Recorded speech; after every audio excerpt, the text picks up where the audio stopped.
जय हिंद दोस्तों, स्वागत है आप सभी को आपका अपना यूट्यूब चैनल मैथ्स जॉन में। आज हम लेके आए हैं ब्लड टॉपिक। तो दोस्तों, ब्लड का अर्थ होता है रक्त, इसको खून भी कहते हैं और उर्दू में इसको लहू कहते हैं दोस्तों। तो ब्लड जिसका पीएच मान जो होता है 7.4 होता है, जो क्षारीय रूप में पाया जाता है दोस्तों। ब्लड जो है एक प्राकृतिक कोलाइड है। तो आइए ब्लड के बारे में जानते हैं कि इसमें क्या क्या मिला हुआ है, किन किन चीज़ों से इसका निर्माण हो रहा है, उसी के बारे में जानते हैं। तो यहाँ प्लाज्मा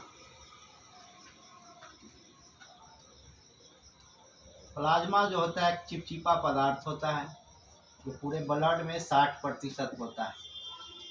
कहीं कहीं एनसीईआरटी में कहीं कहीं किसी बुक में देखते हैं 55% भी होता है, लेकिन एनसीईआरटी में हमने यही अध्ययन करके पाया कि प्लाज्मा जो होता है रक्त में पूरे 60% होता है।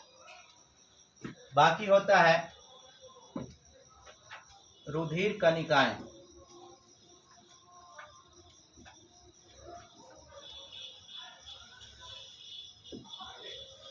इसको कॉर्पस कहते हैं अंग्रेजी में। ये 40% होता है पूरे रक्त समूह में। और रुधिर कणिकाएं देखिए, जानते हैं रुधिर कणिकाएं जो हैं आगे चलकर विभक्त हो जाती हैं।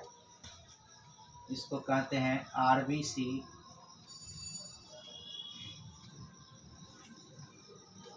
WBC, platelets.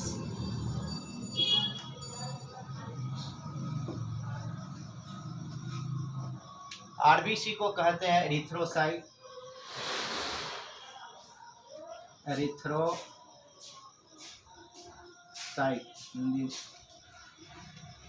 डब्ल्यूबीसी को कहते हैं ल्यूकोसाइट,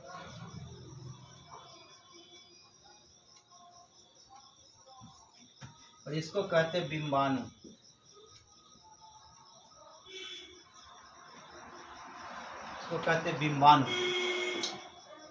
रुधिर कणिकाएं हैं, इसी को कहते हैं दोस्तों थ्रोम्बोसाइट। इसके कमी के कारण क्या होता है, कभी कभी खून के थक्के नहीं जम पाते हैं और ऐसे में व्यक्ति के शरीर से अधिक मात्रा में खून बाहर निकल जाते हैं। ये रुधिर कणिकाएं इसी को कहते हैं थ्रोम्बोसाइट। आरबीसी का जो जीवन काल होता है दोस्तों 120 दिन का होता है। ल्यूकोसाइट का होता है 4 दिनों का होता है, और प्लेटलेट्स का होता है 7 दिन जीवन काल। ये जो है 50 लाख पाया जाता है आरबीसी ब्लड में, डब्ल्यूबीसी पाया जाता है 10,000 और प्लेटलेट्स पाया जाता है 2 लाख। आइए जीवन काल जानते हैं दोस्तों। जीवन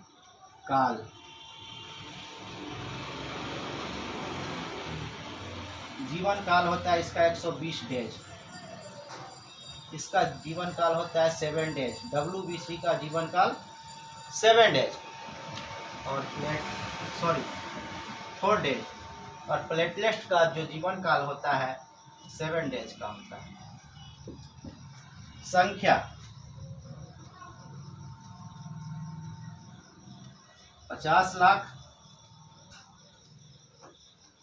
इसकी संख्या 10,000, डब्ल्यूबीसी की संख्या 10,000 और प्लेटलेट्स का 2 लाख।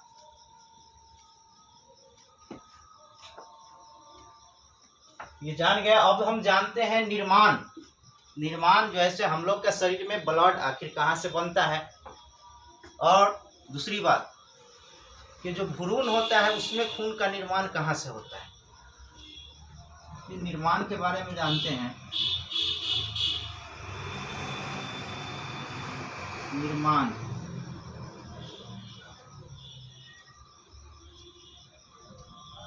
जो होता है भ्रूण में भी होता है और एक वयस्क मनुष्य में भी होता है ब्लड का निर्माण। एडल्ट में। भ्रूण कहेंगे दोस्तों, गर्भ में पल रहे बच्चे को भ्रूण कहते हैं, चाहे वो 5 महीने का हो या 8 महीने का हो। जब बच्चे पल रहे होते हैं गर्भ में तो उसको भ्रूण कहा जाता है। जब बच्चे का जन्म हो जाता है तब उसको हम बच्चा कहते हैं, अन्यथा गर्भ में पल रहे बच्चे को हम भ्रूण कहते हैं। और मनुष्य तो सब लोग जानते हैं वयस्क में। तो ये भ्रूण में जो होता है, ब्लड का निर्माण जो होता है भ्रूण में, वो लीवर में होता है, जिसको यकृत कहते हैं। और मनुष्य में जो होता है दोस्तों ब्लड का निर्माण, वो होता है अस्थि मज्जा में। अस्थि मज्जा होता है जहाँ पर बोन का जोर होता है, हड्डियाँ जहाँ पर जोर होता है वहीं पर ब्लड का निर्माण होता है दोस्तों। तो अस्थि मज्जा में होता है, अस्थि मज्जा। और मनुष्य में, हम लोग में ब्लड स्टोर कहाँ रहता है तो पूछते हैं तो बच्चे से बता देता है सर हार्ट में स्टोर रहता है। हार्ट में स्टोर नहीं रहता है। अगर हार्ट में ब्लड स्टोर होगा तो उसको हार्ट अटैक आ जाएगा। उदर गुहा के करीब, उदर गुहा के नज़दीक प्लीहा होती है, यहाँ पर उसी जगह मनुष्य का सारा खून स्टोर रहता है।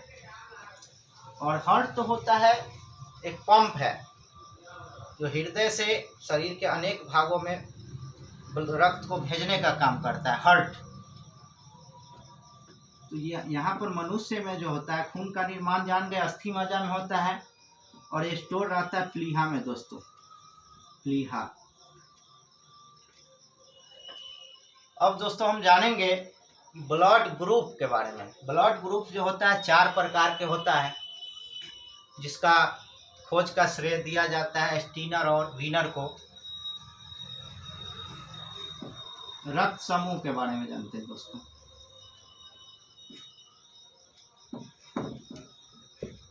आरबीसी से ही शुरू कर देते हैं। ये जो आरबीसी है, सॉरी अलग ही बना देते हैं।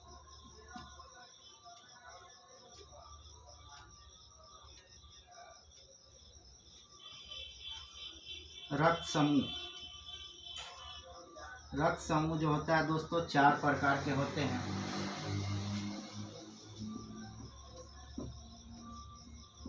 ए होता है, बी होता है रक्त समूह, ए बी होता है रक्त समूह, और ओ होता है रक्त समूह। तो यहाँ पर प्लाज्मा में दोस्तों, प्लाज्मा में पाया जाता है एंटीबॉडी, एंटीबॉडी जिसको हम AB से इंडिकेट करते हैं। और आरबीसी में पाया जाता है दोस्तों एंटीजन, एंटीजन, इसको कैपिटल AB से निरूपित किया जाता है। तो एंटीजन के बारे में जान लेते हैं। एंटीजन होता क्या है, जैसे ए ग्रुप में ए ग्रुप में जो ग्रुप होता है वही एंटीजन पाया जाता है। जैसे ए ग्रुप है तो उसमें ए एंटीजन पाया जाएगा, बी ग्रुप का रक्त समूह है उसमें बी एंटीजन पाया जाएगा, ए बी है इसमें दोनों एंटीजन पाया जाएगा, ओ है इसमें कोई एंटीजन नहीं पाया जाता है। डॉक्टर जो है 1 बूंद खून ले लेते हैं और उससे तुरंत मिनटों में सेकेंडों में पता लगा लेते हैं कि कौन सा इसका ब्लड ग्रुप है। उसके लिए हम जानेंगे एंटीजन जो होता है, ये एंटीजन, ये आरबीसी हुआ दोस्तों, आरबीसी। 1 बूंद खून काफ़ी है रक्त के ग्रुप का पता लगाने के लिए। ये सब आरबीसी है दोस्तों, आरबीसी, आरबीसी, आरबीसी, आरबीसी। इस पर एंटीजन पाया जाता है दोस्तों, इस प्रकार का एंटीजन पाया जाता है। ये इससे पता चल जाए, आप भी चेक कर सकते हैं जब आपके पास सूक्ष्म माइक्रोस्कोप हो तो आप पता लगा सकते हैं। एक बूंद खून लेकर के स्लाइड पर उसको घस दीजिए, पतला बना दीजिए। डॉक्टर लोग स्लाइड पर खून लेकर एक बूंद खून लेता है, उसको घस देते हैं। इसलिए घस देते हैं कि वो खून पतला हो जाएगा, नहीं तो आरबीसी की संख्या इतना अधिक है कि वो स्पष्ट रूप से दिखाई नहीं पड़ेगा। इसीलिए उसको पतला किया जाता है स्लाइड पर घस करके। और आरबीसी जो होता है इसमें इस प्रकार का एंटीजन पाया जाता है। WBC AB है, इसमें A B A इस प्रकार का पाया जाता है। और आरबीसी में कोई एंटीजन नहीं पाया जाता है। आरबीसी में कोई एंटीजन नहीं पाया जाता है। ये पूरा टकला होता है, साफ। इसके जो है बाहरी परत में, बाहरी आवरण में कोई एंटीजन नहीं पाया जाता है। तो दोस्तों आइए जानते हैं आप जीन जो होता है, प्रत्येक आरबीसी में जीन जो होता है पेयर में पाया जाता है, जोड़े में पाया जाता है। जीन युग्म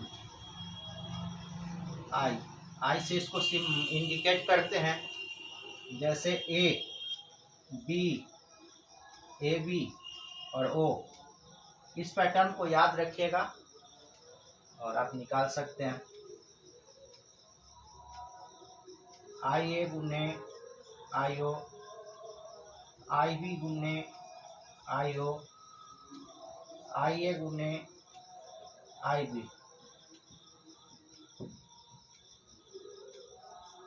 IO गुने IO। इसको तोड़ देंगे दोस्तों। DNA से पता लगाया जाता है कौन किसके पूर्वज थे, या जो आने वाले संतान होगा उसका रक्त समूह क्या होगा।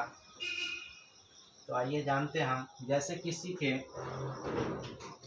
फादर का रक्त ग्रुप A है और मदर का रक्त समूह जो है O है, इसके जो आने वाले बच्चे होंगे, संतान होंगे, उसमें कौन सा ग्रुप पाया जाएगा और कौन सा ग्रुप नहीं पाया जा सकता है। तो IA को हम ग्रुप A को फैक्टर कर देते हैं, तो इसको लिखेंगे IA गुने IO और इसको लिखेंगे IO गुने IO।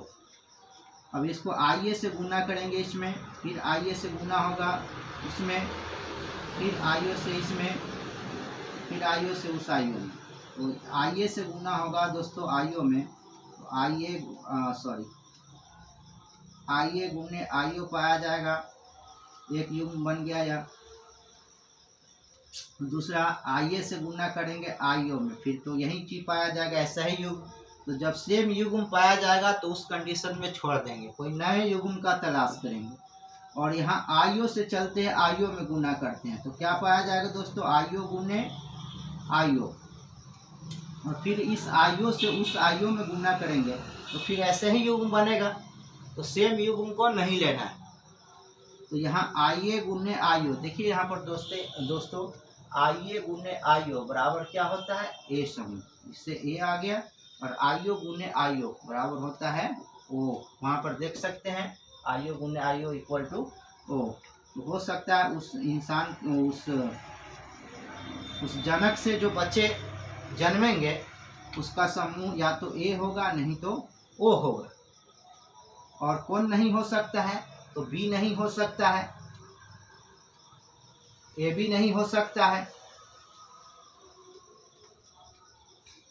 तो दोस्तों वीडियो अच्छा लगा हो तो मेरे चैनल को लाइक और सब्सक्राइब जरूर कीजिएगा, क्योंकि आप लोग जो भी कमी हो कमेंट में ज़रूर डालिएगा, उस कमी को हम पूरा करेंगे। और आप लोग सब्सक्राइब करते हो तो हमारा हौसला बनता है, और बेल आइकन को प्रेस कर दीजिएगा। जो भी कमी हो आप उसको कमेंट में ज़रूर लिखिएगा, हम सही करने का प्रयास करेंगे।